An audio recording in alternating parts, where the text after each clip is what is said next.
Willie D Live. Kid, you have any foundations? You got any things like that going on? Oh, so do not. I No. feel really bad right now. I should. No, no. But you know what? I'll tell you what I do. What I've come to appreciate over the years is as much as we've accomplished together. There's so much that we've accomplished separately. You know, when we had like a little hiatus, a little time off. And I'll be honest, and I've told Play this. I think I have. I certainly admired what he was doing on his own when he delved into that world of just learning so much about the technology of the business and becoming a documentarian and just really immersing himself into it and going back to school and then teaching at schools.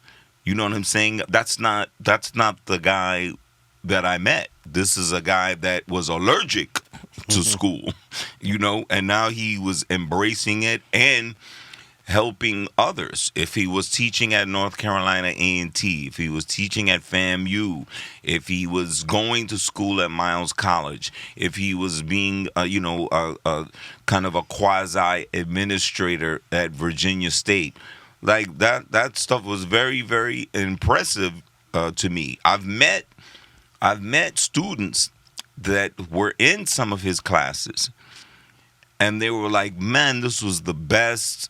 This was why it was my favorite class."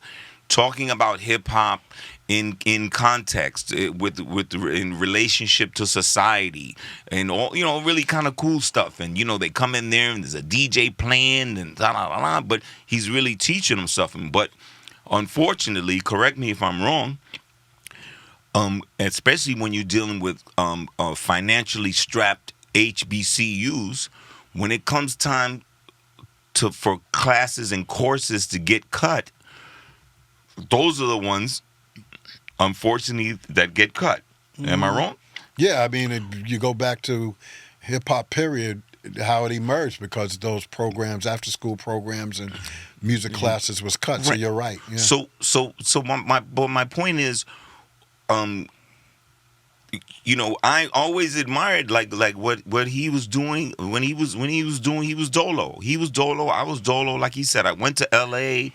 I was on one or whatever, or just some things that I wanted to do. We didn't dead Kid and Play. We didn't stamp our feet, and what I'm saying, there wasn't a fight, and we said like this is not.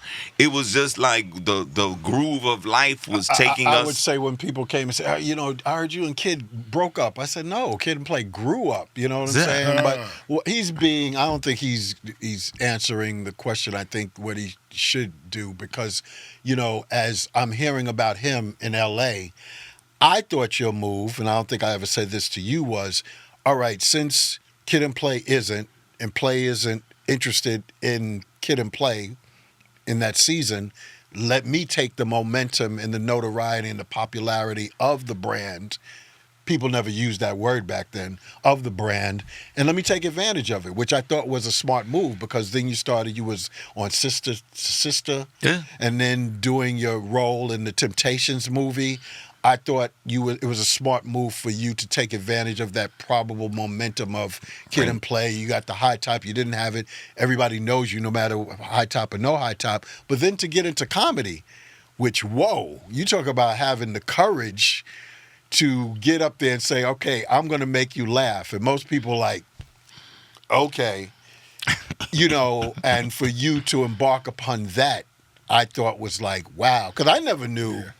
I mean, we knew comedians, and I know you give a lot of credit to Tommy Davidson. A lot of people, you give a lot of credit to Tommy Davidson and to Bill Maher. But for you, for the bravery, and I'm not just telling you this because you're in front of me. I've been to your your things, and you make me cry laughing, like literally. Right. I mean, one of my favorite jokes was the one about the diamond, Kmart, whatever, not Kmart, giving the girl a diamond, give me my thing. You know what I'm saying? Like, I still use that joke.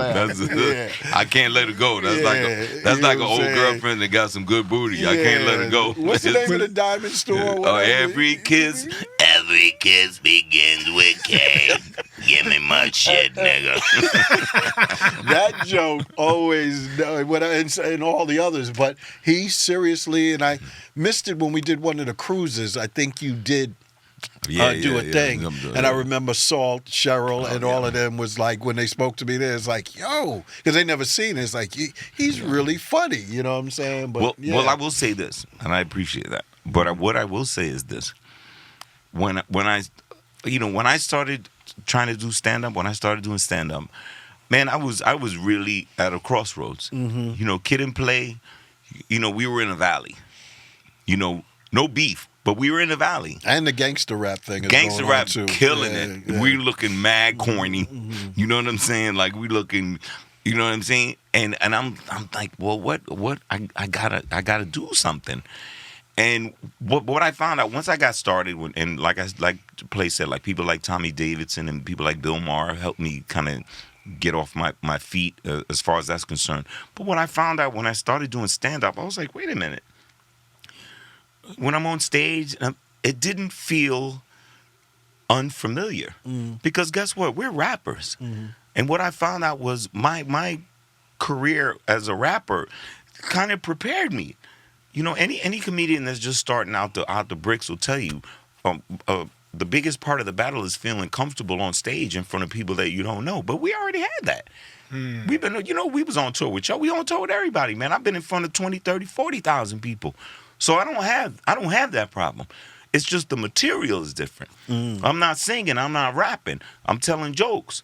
But then you make it in your own way, and you know my style. I'm gonna throw a little hip hop into my comedy. I'm gonna throw a little, musical, whatever like that. Didn't you have a thing? Because someone told me that you had a thing with like a lot of people want to know that something about us breaking up, and you like God broke us up. Jesus broke us up. I told that joke. I didn't tell it too often because I think I told it, and one time it hit, and then I told it another time. People was like, yeah. I was just like, I said, man, Play started changing the words of the song. Roll, yeah. Roll with Jesus Christ. People told me, and I thought it was funny. I was what like, are you talking about? Yeah. I ain't saying nothing. I'm like, I knew we had to take a break after that. He's slipping it in. Hey, look, man, without my okay. Every group have at least one or two members who blow the bag, who fumble the bag. Which one of y'all was it, man? Come on, keep it a buck. Which one of y'all was it? Who blew the bag for the group? No, I don't know. Who blew the bag for the group, man? No, I don't.